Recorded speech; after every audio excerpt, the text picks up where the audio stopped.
өте маңызды ақпарат, соңына дейін қараңыз. Мынандай балдар болады ғой, уже 8 ай, уже 1 жасқа толған, бірақ әлі тіс шықпайды да.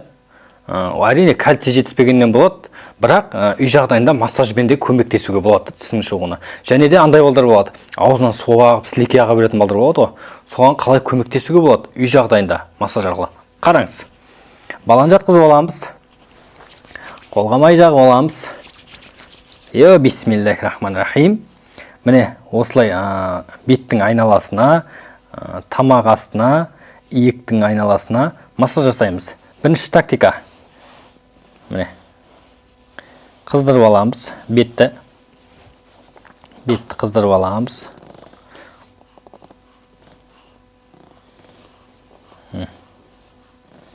Бұл өте көп көмек етеді. Тістің шығуына уақытында, және де аузынан сілекей су ағуының тоқтатуына көп көмек етеді. Мұқият қарап, үй жағдайында осылай өзіңіз жасасаңыз болады. Емшіге, ар жаққа, бер жаққа бара бермей.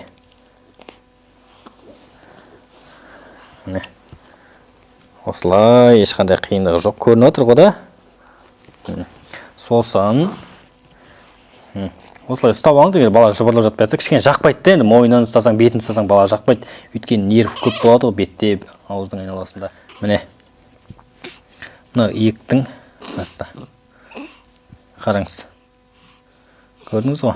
Тістің ерте шығуына, уақытында шығуына. Әрине бұл тістің кеш шығуы кальцийдің жетіспеушілігінен де болады.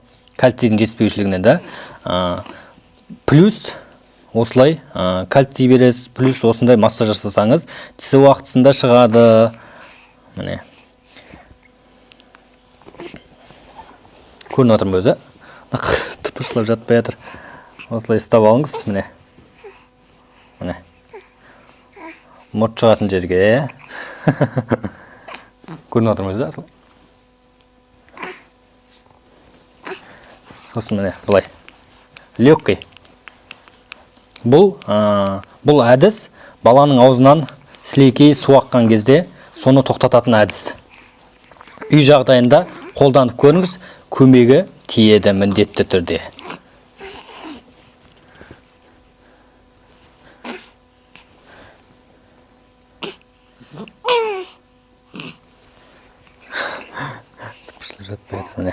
Міне қара. Көрініп отыр ғой да?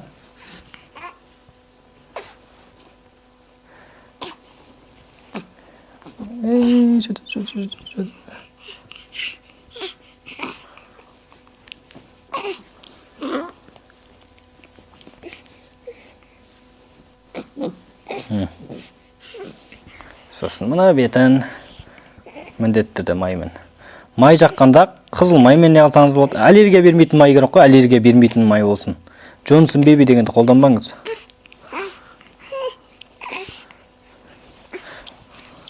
Осылай күніне 8 рет қайталасаңыз да болады, 2 минуттан. Болды, ешқандай қиын.